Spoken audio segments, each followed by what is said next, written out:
Today we're moving some calves that are weaned and putting new ones in the machine. So. Hey. Close the door. Yeah. Let me get some light.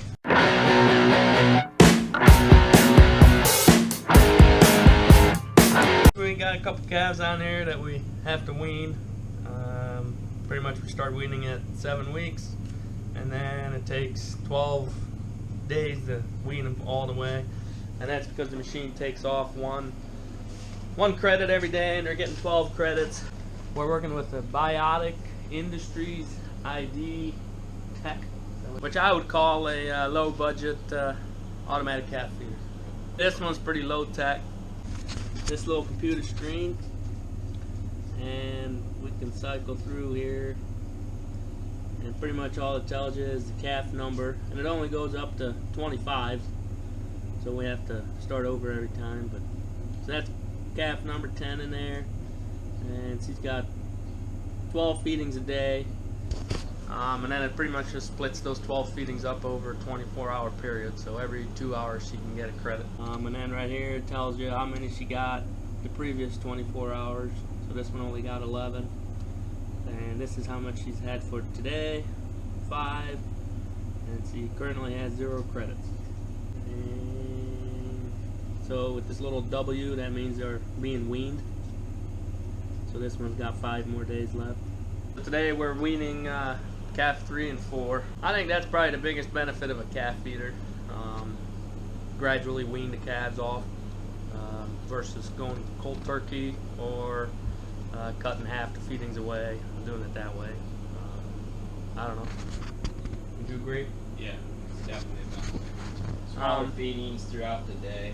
Smaller feedings. So let's say this thing goes for about a quarter of the price of the high-tech one.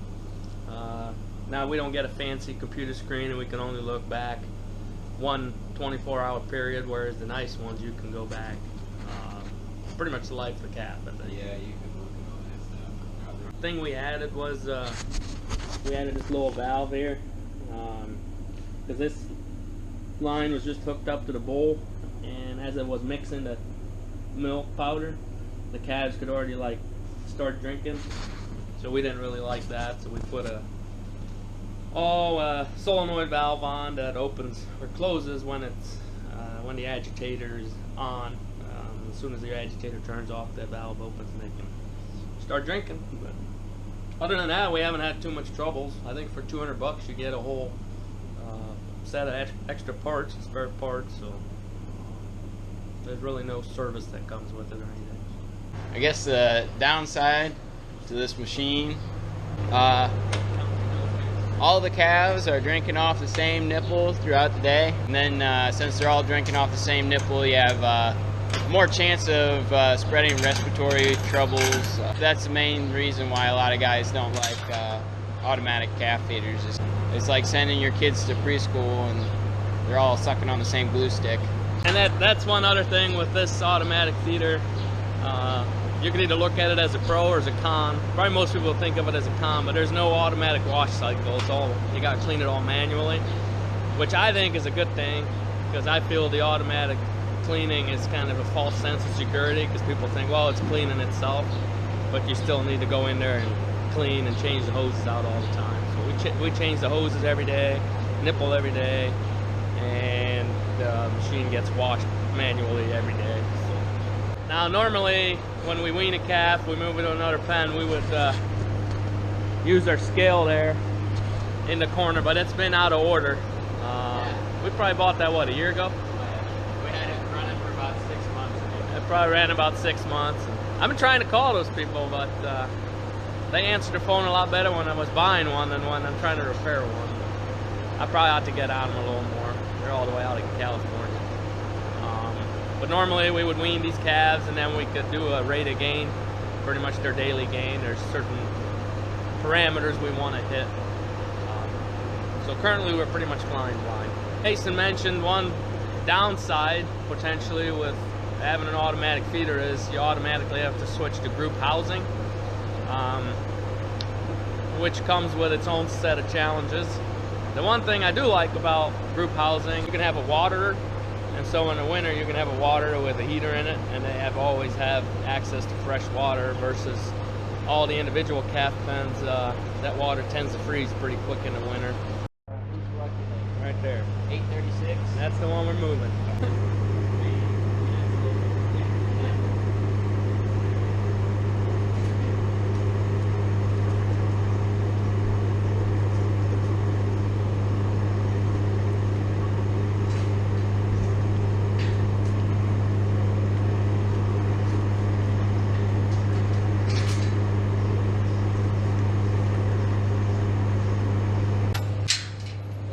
Friends, or old friends, I guess. Old friends, yep.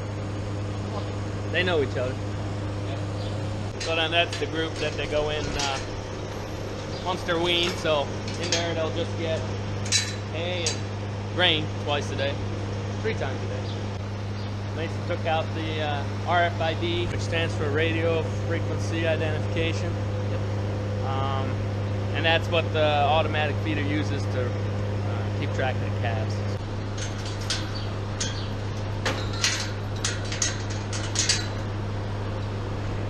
Mason wants to do a shout out to his old college professor, because he wasn't a big fan of automatic feeders, the way I understand it. Yeah, notice how there's no coughing in here. Calves look nice.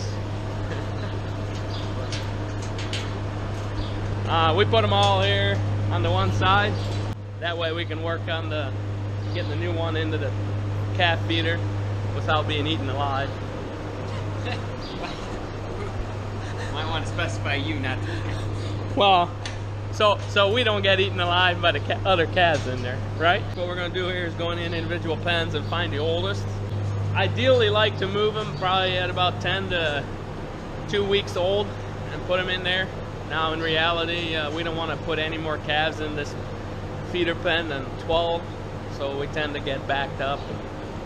They end up a little longer in the pen here. Like this one's probably... Yep, this is the lucky lady.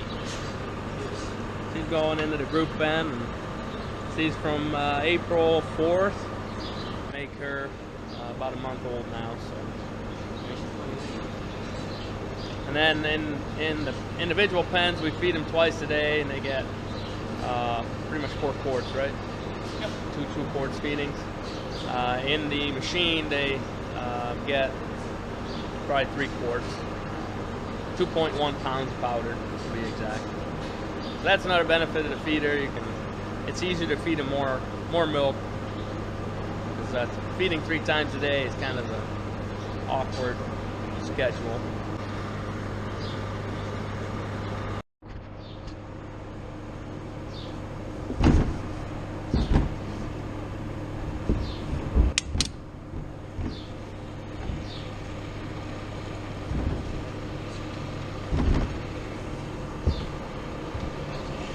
Strong and healthy cat.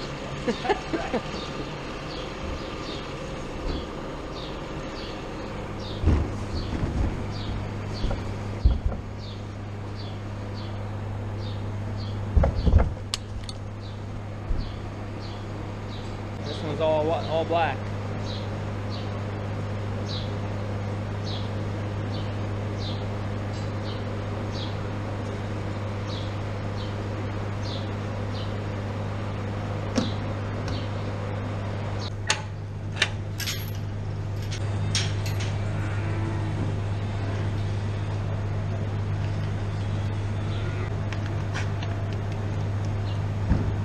We got to tell the machine that we got a new calf in there, and then it tells us to show the tags. So we'll tell Mason to go ahead and put her in there, and we put in the number. We put in the ear tag 12.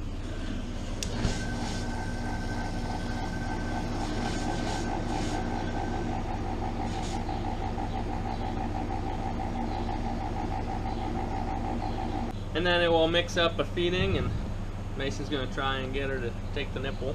It automatically defaults to 8 feedings a day. We want more than that. So it says over here 8 feedings, so we'll override that to 12. And there we go, she should be in there now. So the tricky part is to get the calf to take the nipple, and then once it gets a little milk in there, then she'll generally take off. But it's a little bit of trouble to get him to drink sometimes. What's the problem? She's not hungry. Oh, too much excitement, huh? She sticks it in her mouth and she just lets it sit.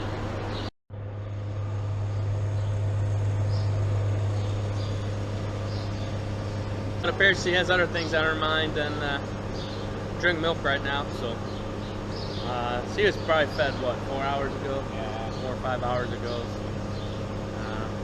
We'll come back here for evening chores, and she'll be a little bit more excited about getting milk then.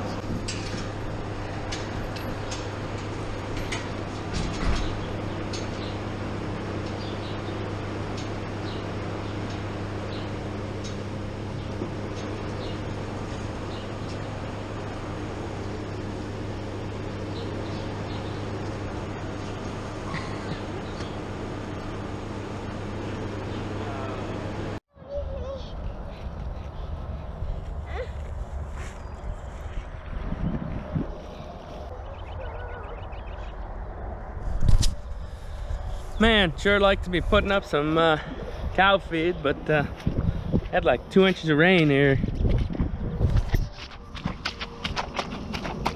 Part of farming. Crops ready and we're ready, so I guess we'll just have to wait for things to dry up a bit. Okay, these are the 2 we're after.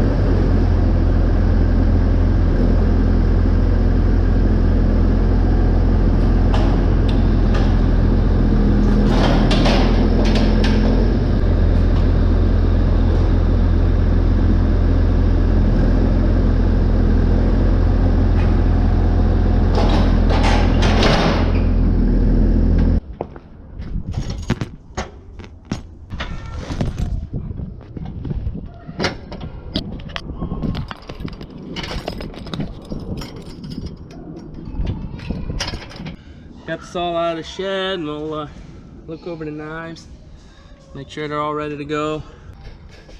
So now I'm probably use a new one.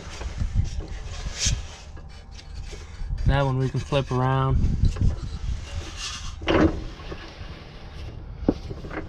Most of these look pretty good still. It's just the outside ones, which is pretty typical. They get most of the abuse, so we'll get some new one for those. Yeah. Okay.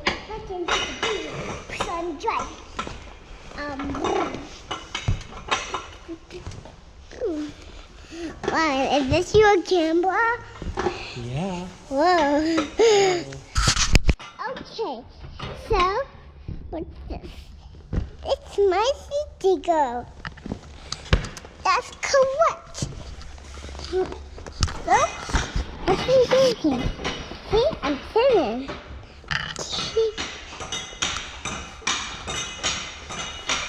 And Dad's cooking out today. So, let's start. Okay, so we got some new knives here. And the only thing you gotta keep in mind is there's left hand and right hand ones. Pretty much as long as you put on what you took off, should be good to go. And then here, this is they're like quick release. So all this is spring loaded. So we gotta shove that in between, and then when we pry on it, it will open it up enough to where we get that one out. So.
Yeah. Daddy, can I have that for a minute? Yeah.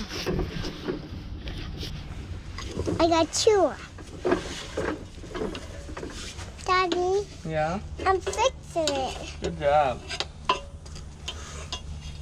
So bungo. Shabak.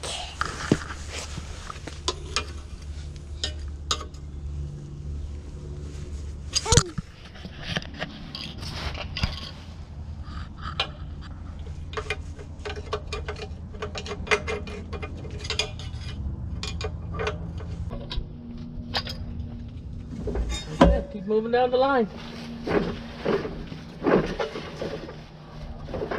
Going that way. Keep going that way. Okay.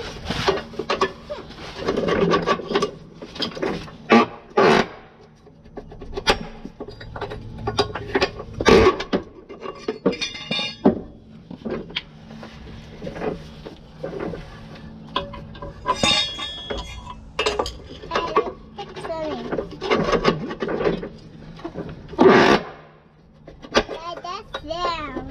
Yeah, it is.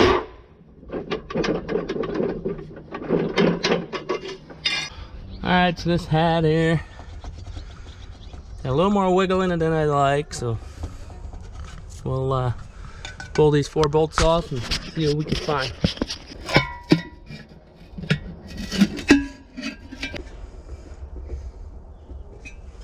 Well, I don't see anything loose inside of there, so that probably means that bearing is getting a little more wobble in it, so better call them up and have them send me a new one. That way we'll have it on hand. Came with a parts book when we got the thing, so should be able to find that part and call up the dealer and order it over the phone.